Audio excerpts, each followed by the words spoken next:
हद हो गई यार, हद हो गई। वो जो चला आ रहा है हम उसे ही मानते जा रहे हैं। नहीं, हद हो गई यार। क्या पढ़ाई शिक्षा का आपके क्या मतलब है? एक आदमी आपके सामने बेवकूफ बना रहा, आप हाथ जोड़ के खड़े हो। कौन सी शिक्षा आपने लिया? क्या आपका समझ है? आप हाई करते कर रहे हो, वहां आरती पूजा कर रहे हो। एक व्यक्ति आपको बता रहा है कि ये राक्षस का माँ बाप, हाँ। एक बता रहा है खून है, हाँ हाँ, बताइए। अरे उससे प्रश्न खड़ा करिए भाई, ये मरचा कौन से देवता का है? बाकी को भाई कोई टेंशन नहीं है। मतलब हम जरा सा तीखा खाते हमारी हालत खराब हो जाती है, नहीं उसकी क्या हालत होगी? सीधा मरचा निकाल रहा है। वो देवता कोई साधारण नहीं होगा। हाँ, पूछना चाहिए, ये इन लोगों से प्रश्न खड़ा करना चाहिए। कब तक बेवकूफ बनते रहोगे भाई? कब तक? कब तक ऐसे बेवकूफ बनते रहोगे?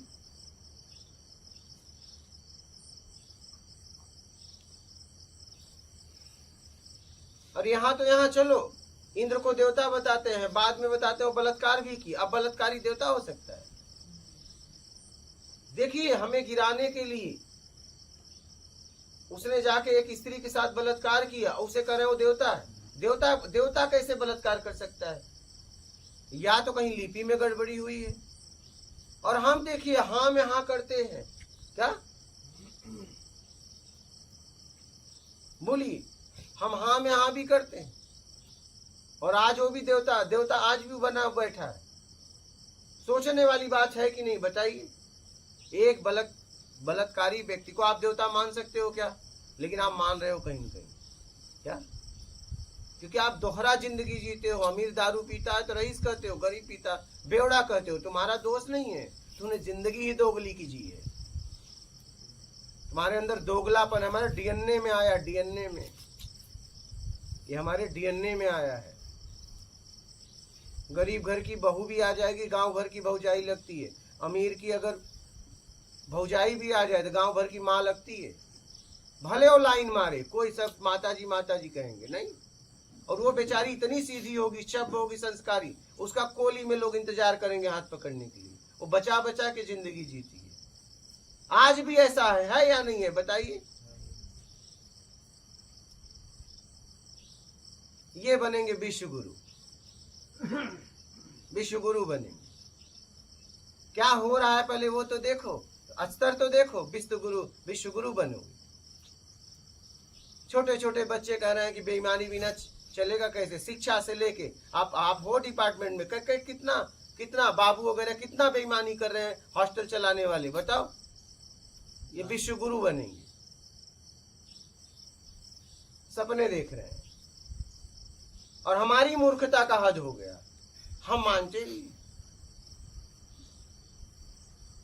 यहाँ तक कि विष्णु भगवान को नारायण भी बताया गया और बाद में वृंदा के साथ बलात्कारी भी बताया गया। क्या हमारे साथ हो रहा है? मजाक किया जा रहा है। बोलो, जलंधर की औरत के साथ बलात्कारी भी बताया जा रहा है कि उन्होंने जलंधर का रूप लेकर उनसे संबंध किया, तब जाके प्रतिव्रता बंद हुआ, तब जलंधर भंग हुआ, तब जाके जलंधर मारा गया। हद हो गई भाई, हद हो गई। और हम ताली बजा रहे हैं, कहीं लिपिबद्ध में गड़बड़ी हुई है। ऐसा तो नहीं हो सकता कि एक देवता बलात्कारी हो जाए। समझिएगा इस बात को। एक तरफ उनको भगवान बताया जा रहा है, एक तरफ उन्हें बलात्कारी भी बताया। क्या मजाक नहीं है ये? पता नहीं आप लोग कहाँ हो, किस दुनिया में हो। बोलो, एक घटना मैं सुना रहा हूँ, जानते हो कि नहीं आप लोग? बोलो, जानते हैं। फिर और आप हाँ में हाँ कहते हो। हाँ महाराज जी, क्या आप सुना रहे हो? बताइए। यार दोनों बातें समझ में नहीं आती। एक राक्षस को आप देवता बता रहे हो, हद हो गई। और हम देखो ताली बजाते रहते, हाथ जोड़ के बैठे।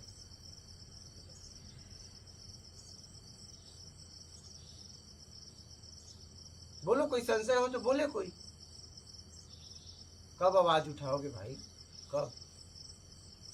जाने के बाद शमशान में? इन सारे आडंबरों को मानना ही नहीं चाहिए, जितने भी होते हैं। बात मानने की नहीं, आपको बोलना चाहिए, बोलना चाहिए। बोलने से भ्रम टूटेगा।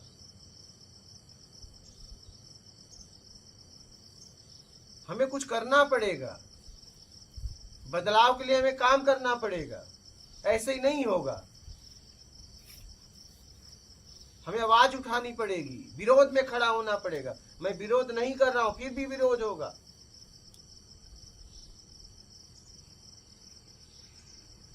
अरे हम कितना बेवकूफ बनेंगे भाई, कितना।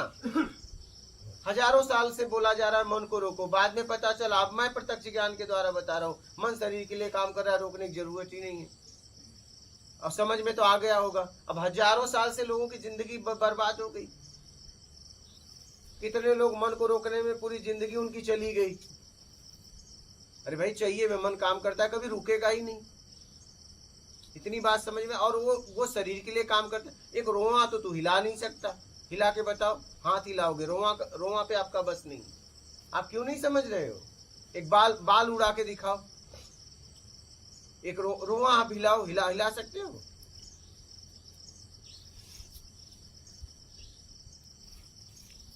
जरा समझिए, इस सिस्टम को समझिए।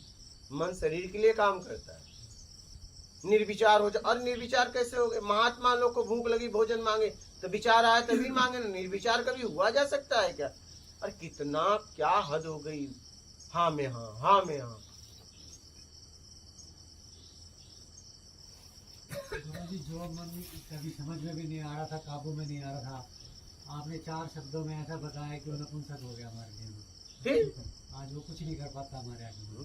अरे मन सहायक है भाई, मन सहायक है, वो कहीं नहीं बनता अपनी। अरे आप भटक रहे थे इसलिए मन भटक रहा था। आपसे मन है कि मन से आप हो? बताओ, जितना भी कुछ है आपसे है ना।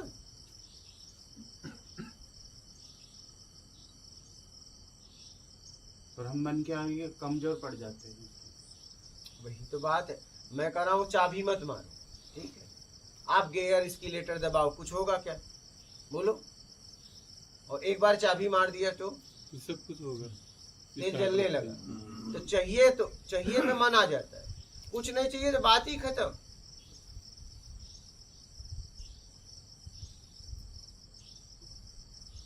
आप इस बात को समझिए, इस बात को गहराई से।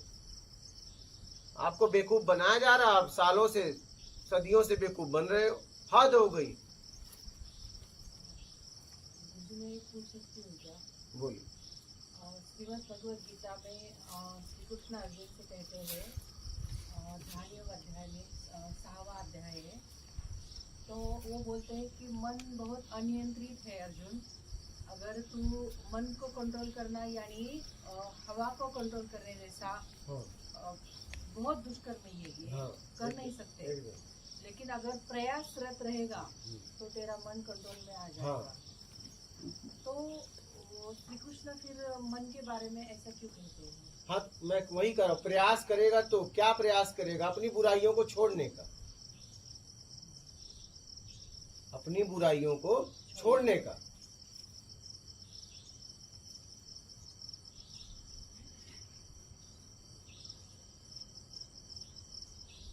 मन चलता कहाँ से?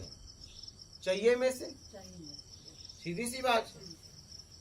मन आता कैसे है? जैसे आपको चाहिए आ गया।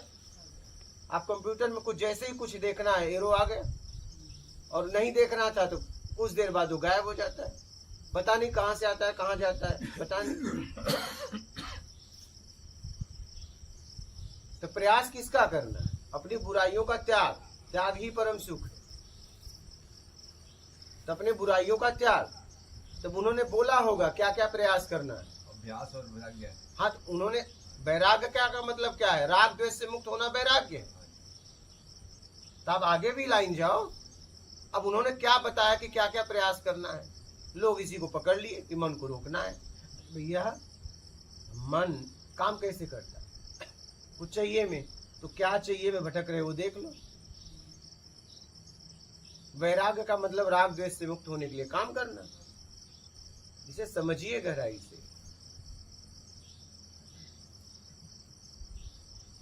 और कुछ मैं और समझना चाहती हूँ आपसे, श्री कृष्ण का जो वचन है कि मुझे अनन्य भाव निश्चय मुझे शरण में आ, मेरी शरण में आ जा, तो बाद में तू इस सब, तू क्षत्रिय है, युद्ध करना तेरा कर्तव्य है, अगर तू इन सबको मारेगा भी फिर भी तुझे पाप नहीं लगेगा।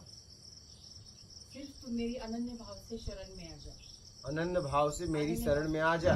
इसके पहले ये भी बोले हैं कि तुझ में भी मैं हूँ। हाँ, ये तो मेरी शरण का मतलब क्या? जब मैं कह रहा हूँ कि सामने कोई है और वो मुझ में खुद है, तो मैं वहां जाऊं कि इसमें आऊं? बोलो कहाँ जाऊं? वो तो कुछ दूर है। बोलिए, ये भी तो बोले कि मैं ही मैं है, तुम में मैं हूं। तो मुझे कहाँ जाना चाहिए, बाहर कि अपने आप में? अपने आप तो अपने आप में जाना चाहिए। ये भी तो बोले कि नहीं बोले? और अनन्य का मतलब जिसे कुछ नहीं चाहिए। क्या अनन्य का क्या मतलब? मुझे लगा अनन्य का मतलब अन्य किसी देवता का किसी नहीं की भाई, शरण में अनन्य भक्त अनन्य सिर्फ एक। मतलब कुछ नहीं चाहिए मेरे समझ। अनन्य भक्त मतलब भक्तों में भक्त, जिसे कुछ नहीं चाहिए।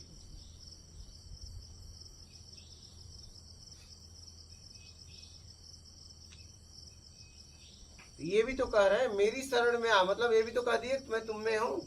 आप कहाँ? मेरी शरण में आ मतलब अपने आप में। एक ही साधे सब सदे, सब साधे सब जजा। एक कौन? स्वयं अपने आप में आना है, स्व में स्थिर होना है। और ये तभी होगा जब आपको कुछ नहीं चाहिए। समझ गई बात? मेरी शरण में आ तो कह रहे हैं कि अपने आप में हो जा स्थिर। तो सिर्फ इस मनुष्य के लिए तू जो भी करेगा उसका पाप। अब तो कुछ चाहिए ही नहीं, तो पाप कहाँ, पुण्य कहाँ? अब तू करता कहाँ रहा? अब तो जरूरत में करेगा। तो निष्काम कर्म करने के लिए बोला। हाँ, निष्काम कर्म। जो कुछ नहीं चाहिए तो निष्काम कर्म होगा। जैसे मान लीजिए एक आईपीएस है, ठीक है, उसने आईपीएस ने कुछ आदेश आया सिस्टम का, उसने थाने पे किया। थानेदार ने, वहाँ का सिस्टम ने हवलदार को बोला गोली मार दो। ठीक है, हवलदार ने गोली मार दी। तो पाप किसको लगेगा अगर गलत होगा तो? क्योंकि हवलदार को तो आदेश का पालन करना था, वहां पे रखा गया था। ठीक, इंक्वायरी तो उसे करनी चाहिए था, हेड को।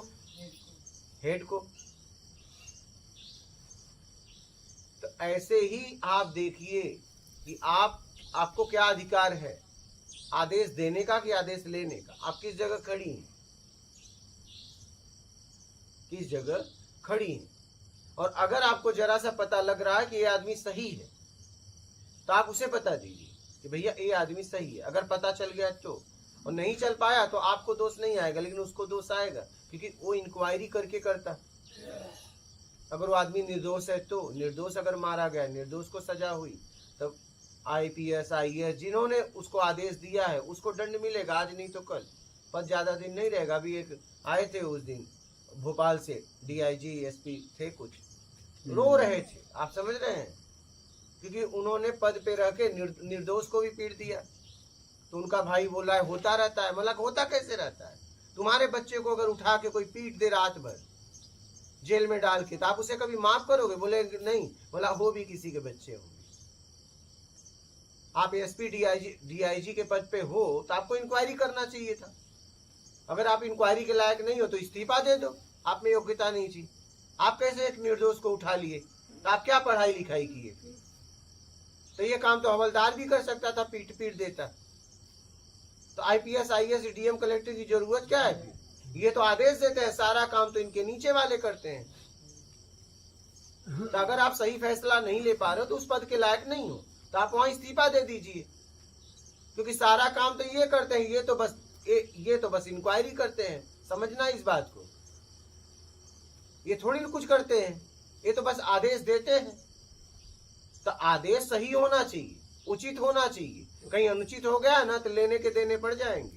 क्योंकि एक अगर निर्दोष आपके हाथों पे हत्थे पे चढ़ गया ना, तो उसकी बद्दुआ तुम्हारे परिवार को खा जाएगी। चाहे तुम डीएम हो, कलेक्टर हो, बचोगे नहीं। यहीं आके रो रहे थे, यहीं आके रो रहे थे। ये आप लोग, कुछ लोग तो होंगे, वो वीडियो भी है, कर्म का सिद्धांत, आप कभी देखिएगा। उनके भाई उनको बचा रहे थे, क्योंकि उन्होंने उन्होंने उनके भाई को उनके बच्चों को पाला पोसा है। बोले कुछ नहीं होता मतलब कुछ नहीं, एक एक का हिसाब भरना पड़ेगा। उन्होंने कहा कोई उपाय के भोगो, क्या यही उपाय है, और भोगना पड़ेगा, कोई बचा नहीं पाएगा। वो आए थे तो पद पे थे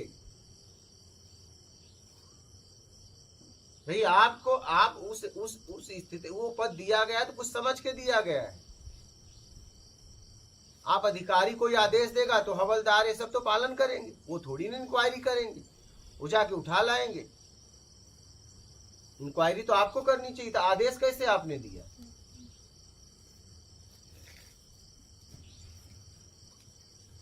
तो काम को काम के तरीके से करना साधारण नहीं है, काम को लेना बड़ा आसान है। क्या? हाँ, कोई भी काम लेना बड़ा आसान है, उस पद का काम करना आसान नहीं है। और कर्म ही पूजा है, ये भी तो बोल दिया गया, ये भी तो बोला गया कर्म ही पूजा है। कौन सा कर्म? जिस पद पे है उस पद का काम, उस पद का पूरा ब्यौरा दिया जाता है कि आपको ये ऐसे ऐसे करना है।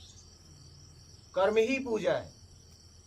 और पद वाला काम कर रही है तो वही काम निष्काम बन जाएगा। हाँ, बन जाएगा अपने आप। देख लें आप पद वाला काम कर रही हैं, हाँ या ना, और वही कर्म फिर बंधन बन जाएगा अगर आप पद वाला काम नहीं कर रही हैं। हाँ, और ये पद हो जाने में देर नहीं लगेगी, यूं चला जाएगा हाथ से जैसे जवानी जाती है। नहीं, जवानी बचाने का कितना लोग प्रयास करते हैं, यूं चली जाती है, बाद में भीगी बिल्ली की तरह कहीं बैठे रहते हैं, कोई देखता भी नहीं। क्या जवानी में ये बोल रहे थे कि मत देखो, बुढ़ापे में बोल रहे अरे जरा हमारी तरफ भी तो देख लो। एक आए थे बाबा जी, पैसा लेके रिश्वत खाए हैं, यहाँ आए थे, लाइव में उन्होंने बोला है, रिश्वत खाए थे, आज उनके पास खूब पैसा है, बेटा कपूत बन गया, मतलब दुष्ट बन गया। बैंक कह रहा है 5 लाख से ज्यादा में वो नहीं ले सकता रिस्क, अगर कुछ हुआ तो 5 लाख मिलेगा, इससे ज्यादा रिस्क नहीं लेगा। अब वो पैसा लेके घूम रहे हैं। बोले बिल्ली भी अगर खट्ट करती है हम तो रात भर सो नहीं पाते, कब कोई गर्दन उड़ा दे। हमारी स्थिति ये है, आप समझ रही हैं। और रिश्वत खूब खाए हैं, अब लेके घूम रहे हैं। यही आए थे, पैसा लेके घूम रहे हैं, सो नहीं पा रहे। अब सोम का दिन शैतान खाएगा, वो शैतान अब वो शैतान मरने का इंतजार कर रहा होगा, बाबू माई कम निपटे, कम माल हाथ में आए तिजोरी। वो तो खाएगा, कौन खाएगा?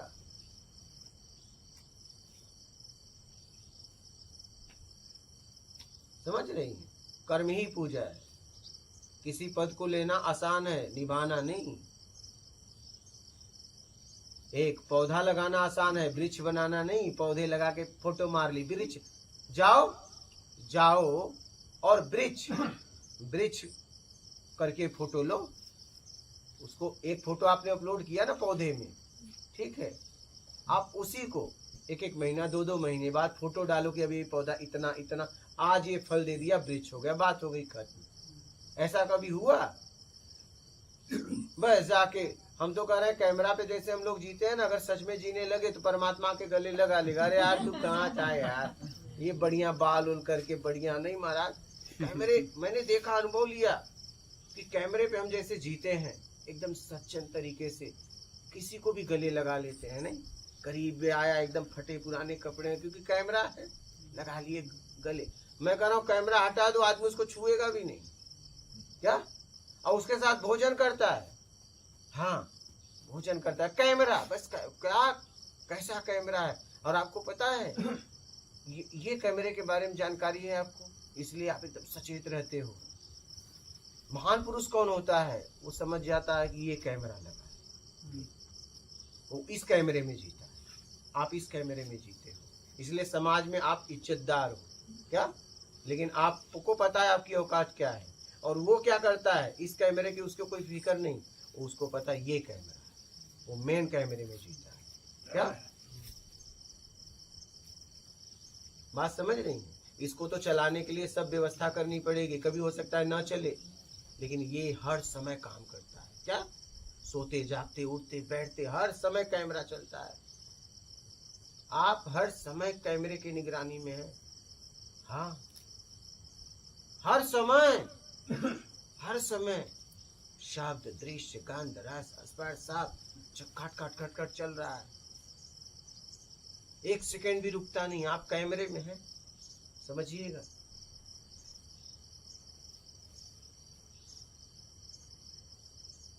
बहुत सोच समझ के जीवन जियो। हाँ, हर समय आप कैमरे की निगरानी में हैं। तो महान कौन होता है? इस कैमरे में जीता है। ठीक है। और इज्जतदार कौन होता है? इस कैमरे में जीता है। जाके गरीबों के साथ खाना खाएगा, भोजन करेगा। ठीक है। कैमरा हटा दो, फिर देखो, ये बोलेगा ये हटा। ऐसे तुम्हारे नौकर भी नहीं खाते, नहीं। और उसके यहाँ जाके रोटी और साग खाएगा, क्या बैठ के, वो भी नीचे। कहाँ हम जा रहे हैं? समझ रहे? ये हालत है। और कोई आपका प्रश्न है? ठीक है। और कोई आप लोगों का प्रश्न है आपका? तो गीता के बारे में सिर्फ एक लास्ट क्वेश्चन है बोलिए। मेरा। तो आज के ज़माने में वही तो बोलने जाते हैं कि हमारी श्रद्धा है कि श्री कृष्ण ने कुरुक्षेत्र में गीता को श्री कृष्ण अर्जुन को बताई।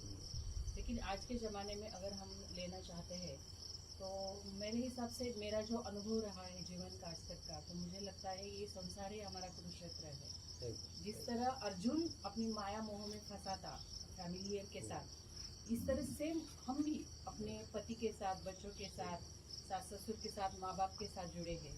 जिस तरह अर्जुन अपने गुरु को बाण नहीं मार पाए, अपनी फैमिली को नहीं मार पाया, चाहे कितना ही साइकोलॉजी बताया श्री कृष्ण ने कि मैं मेरे ऊपर लेता हूँ, तो मार, बिंदास होके मार, फिर भी नहीं कर पाया। वो सेम सिचुएशन में हम हैं। संसार में जीते जीते बहुत दुख आता है, बहुत कष्ट होता है। और कौन देता है? अपने ही फैमिली वाले लोग देते हैं। जिनसे हम आज सुख पाते हैं, घड़ी भर बाद में वही हमें दुख का कारण बन जाते हैं।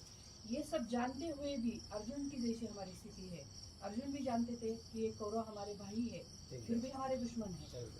इन्होंने हमारा सब लूटा है, लेकिन वो श्री कृष्ण जैसे बता रहे हैं, कृष्ण को अपना सर्वस्व मान रहे हैं, वो अपना सखा मान रहे हैं, अपना गुरु मान रहे हैं, अपना देव मान रहे हैं, लेकिन फिर भी उनकी हिसाब से नहीं कर पाए वो। हमारे हालत भी मैं समझती हूँ कि सेम वैसी ही है। और गीता हमें जीवन जीने का सही तरीका बताती है। लेकिन फिर भी आज की कोई लोग कहते हैं कि बहुत साल पुराना हो गया वो तो सब तत्वज्ञान, गीता कोई हुई नहीं, कृष्ण कोई हुए नहीं, राम कोई हुए नहीं, कोई साइकोलॉजी ऐसा कहते हैं। तो मुझे इनसे कोई लेना देना नहीं है। आज के जमाने में हम किस तरह से श्री कृष्ण ने गीता में जो उपदेश दिया है, इस तरह से हम अपने जीवन में उसका अप्लाई करें, उनका अनुशासन करें। अभी आप क्या है, अर्जुन नहीं बन पाए। अर्जुन कौन? इसे कुछ नहीं चाहिए। क्या कुछ चाहिए तो आप अर्जुन नहीं। हाँ?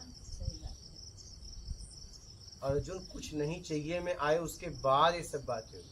विषाद योग भी चला गया था, समझ गए?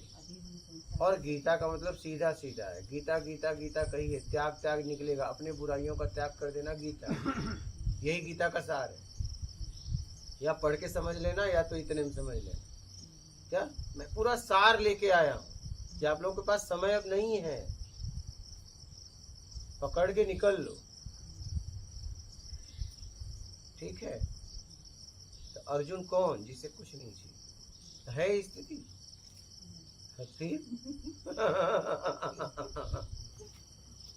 ठीक है।